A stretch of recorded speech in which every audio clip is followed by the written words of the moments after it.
تعاونوا على البر والتقوى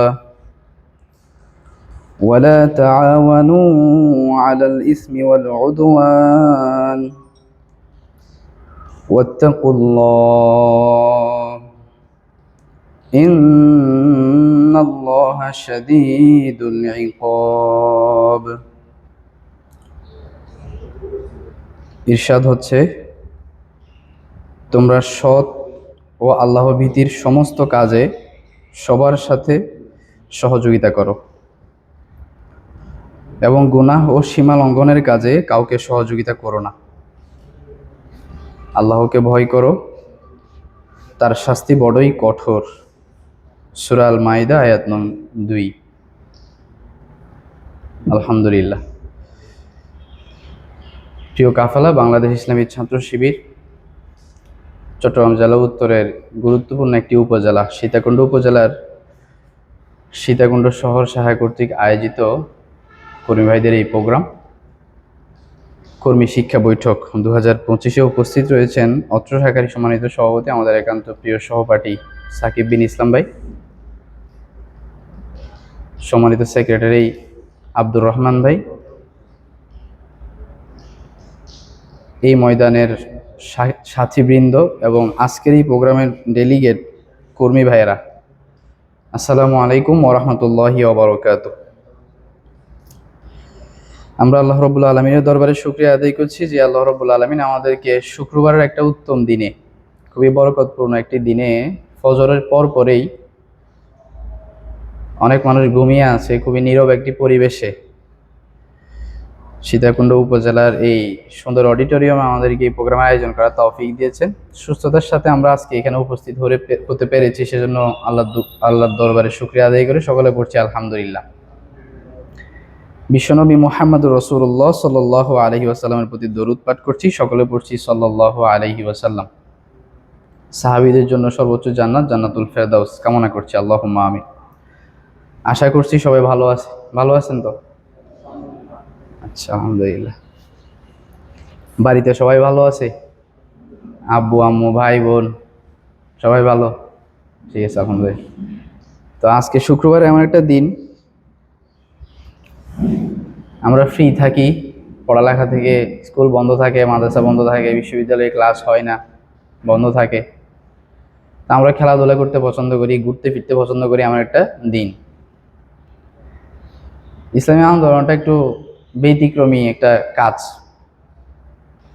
আমরা যারা ইসলামী আন্দোলনের সাথে কর্মী হিসেবে আছি, সবাই চিন্তা করি যে না, আমি ঘুরবো ফিরবো সবকিছু করব, আবার ইসলামী আন্দোলনের কাজও একটু একটু করে করব।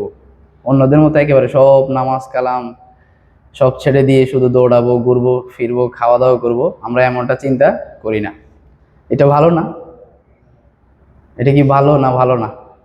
ভালো। এই যে প্রোগ্রামটা কিছুক্ষণ চলবে, আমাদের সওয়াব হবে, ভালো একটা সময় কাটাবো, খাওয়া দাওয়া হবে, আলোচনা শুনবো, কিছু কিছু বিষয় শিখা হবে, তারপরে আনন্দ তো আছে। এখানে মাঝে মাঝে ভাইরা দুষ্টুমি করবেন, হাসির বাক্স বলবেন, তারপরে গিয়ে খেলাধুলা আছে, জুমার নামাজ আছে, বিকেলে ঘুমাবো, কোনো দিকে ঘুরতে যাব, দুপুরে যদি কারো বিয়ে শাদীর দাওয়াত থাকে, মেজমার দাওয়াত থাকে, সেখানে চলে যাব, ঠিক আছে না? তাহলে সারাটা দিন কাজে লাগবে।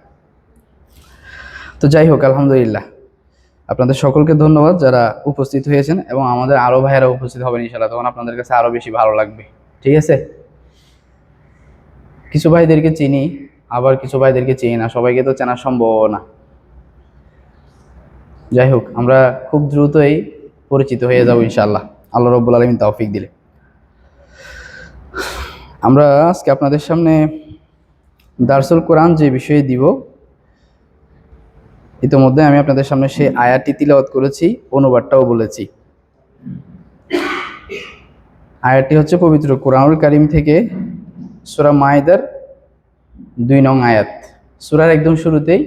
আর যে অংশটুকু তিলাওয়াত করেছি সেটা বড় আয়াতটার একদম পিছনে ছোট একটা অংশ তিলাওয়াত করেছি। আজকে আমাদের এই আলোচনাটার মূল উদ্দেশ্য বা মূল বিষয় শিরোনাম যেটা, সেটা হচ্ছে যুবকদের প্রতি বা যুব সমাজের প্রতি ইসলামের আহ্বানটা কি, ইসলামের দাওয়াতটা কি। আমরা আলোচনাটা মূলত এই দিকেই নিয়ে যাব, যুব সমাজের প্রতি ইসলামের আহ্বানটা কি। অথবা ইসলামের প্রচার প্রসারে, ইসলাম প্রতিষ্ঠার কাজে যুবকদের ভূমিকাটা কি। আমরা মূলত এই আয়াতটার আলোচনাটা এই কেন্দ্রিকই আলোচনা করব। আয়াতটার মধ্যে এখানে সৎ কাজে একে অপরকে সহযোগিতা করার কথা বলা হয়েছে, খারাপ কাজে, পাপাচারমূলক কোনো কাজে, অশ্লীল কোনো কাজে কেউ কাউকে সহযোগিতা করার ব্যাপারে নিষেধ করা হয়েছে।